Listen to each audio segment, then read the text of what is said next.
Hi everyone, Serbi. My name is Lili. Welcome to the apartment. This is a 900 square foot, one bedroom, one bathroom apartment in Jersey City. One good thing about this apartment is we have two dining rooms, no living room, no couch. We realized we don't spend much time on a couch to look at screen on weekends. Instead, we like to invite people to come to eat with us. So a set of table will very well accommodates people, and because I have different shapes, they can do different functions.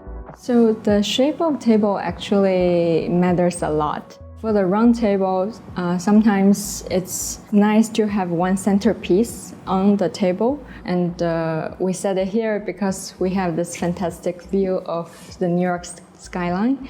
So we would like to sit around it and to have the view every day when we have a dinner. It becomes super functional. Want to have different type of dinner experience. For example, if I want a Chinese hot pot party, I will definitely go with a round table so people can sit around and eat in one pot. But if I want to do like an American style or European style brunch, I will definitely use a long table so that I can have a nice tablecloth, a liner, some candles and flowers. It makes the experience very different.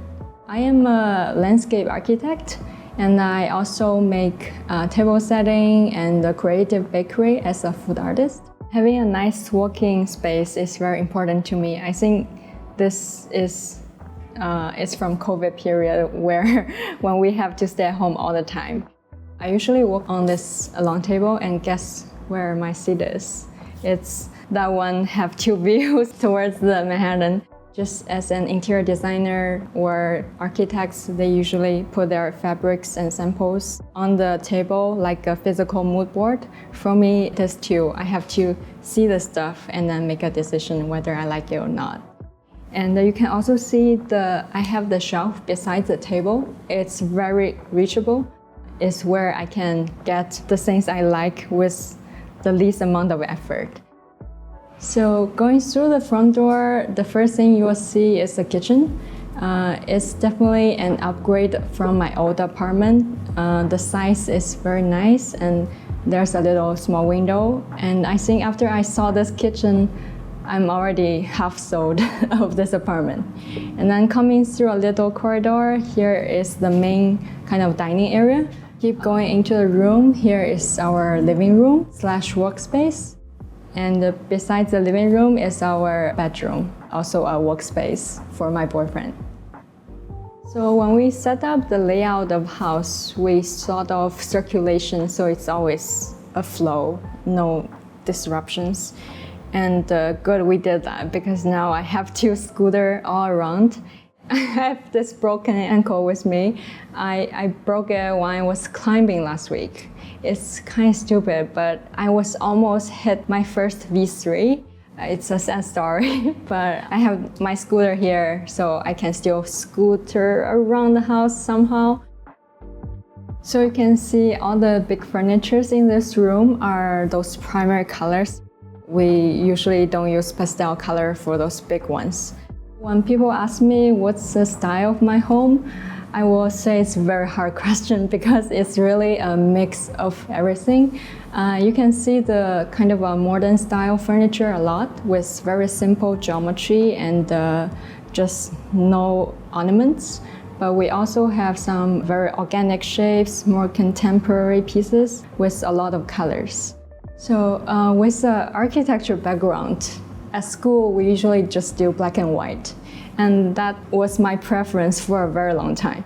But after school, I started to realize, wow, color is so wonderful.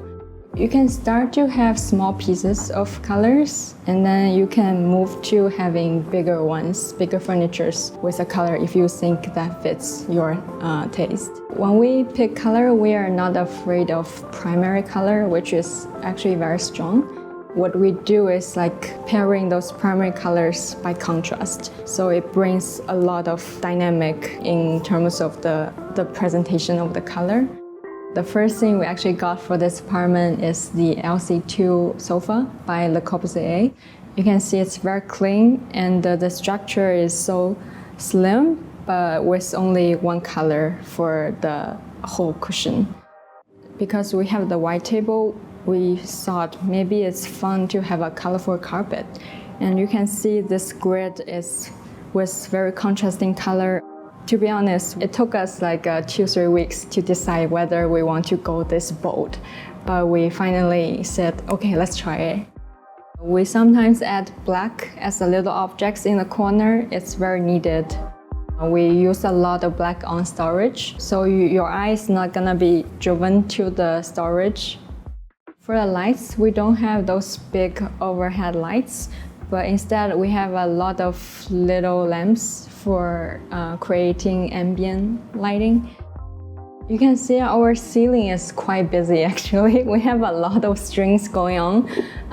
This straight one, we just bought it. I think it's for outdoor use, but we put it indoor anyways. It's strong enough to hold some weight of lights. And we put it here because in Christmas we can put holiday lightings and colorful ones in there. It makes the space all of a sudden feels very festival. This set here on the ceiling, it's a designed piece by my favorite lighting designer, Angel Mora.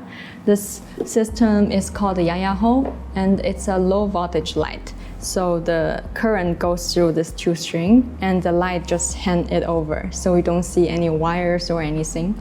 It's very, very intricate. Unfortunately, we cannot lit up yet because it's a European vintage piece and the transformer just broken, so we're gonna replace the transformer and hopefully we're gonna see it shine in a couple weeks.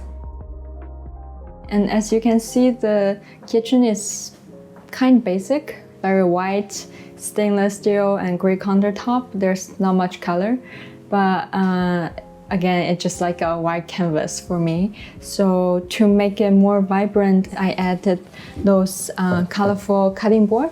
Those are commercial cutting board, so the primary color indicates different use.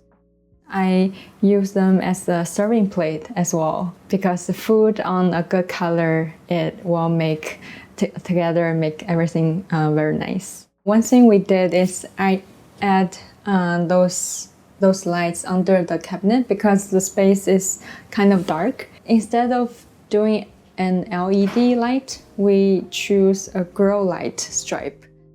And one day I have this little mint. It was so low, and after a week it grows up to this cabinet top. Also on the fridge, I kept a lot of my cake recipes. I sometimes drew a little drawing for my cake before I make it, so I know which layer goes to where. Also, it feels like a little postcard after I made the cake, so at least I have a little memory of it on my fridge. My dream kitchen is always an open concept that I can see my guests. So one trick I did here is putting a mirror in this corridor. So whenever I'm cooking, I turn around and I can see people in the dining room, and same to the people in the dining room too. So this mirror functions as a bridge. This bedroom, I think our main inspiration is from kids' bedroom, because you know, in kids' bedroom there are always so many beautiful colors. But for adults' bedroom, sometimes it's like very serene or calm, and we definitely prefer the kids' version. In the bedroom, we want to try put a big size of color. For example, this bed sheet, it's whole yellow. And this is from a Danish brand called Decor Fabrics. We started with just buying this yellow sheet, but soon we got everything from them because they have a whole wheel of color palette for us to choose. So on this wall here, we have a set of sofa and light sculpture designed by a young design studio called Tang Badham. So the sofa here, they are modular. The concept of the sofa is from a children's sandcastle toy, so you can stack them whatever you want. I choose this set, specifically this 3 configurations, so that I can form a corner seating. Every single units have different color. I'm kind of having fun here, and the fabrics also differs a little bit differently. So when sun hits, the reflection are slightly different, very subtly different. I have to have a new perspective and new eye to look at it. We have a lot of luggages and we have no way to put them in the closet. So what we do is we measure our carry-ons and then we pick the bed frame specifically. So the space underneath the bed is a huge storage for us. And for the table, the black color make it more slim and make this table not as big as it is. So this little thing here I made myself. It's a scratch from bread dough and I coated it with resin so it's permanent. The idea is to make it a lampshade. So there's a lot of bulb can come out of from this little circle. When it's being light up, you can see the little bubbles of the bread texture. I just feel it's little fun objects to be displayed. So I really like this modern design concept of form follows function. When doing the layout of the home, we really take time to think what our everyday lifestyle is.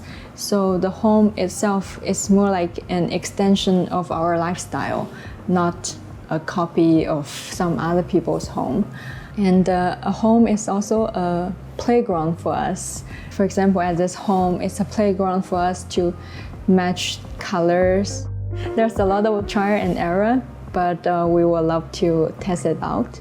We photograph our home very regularly. At first, we just want to keep a record as we change everything very often. And it's just like a visual diary of how the home looks like.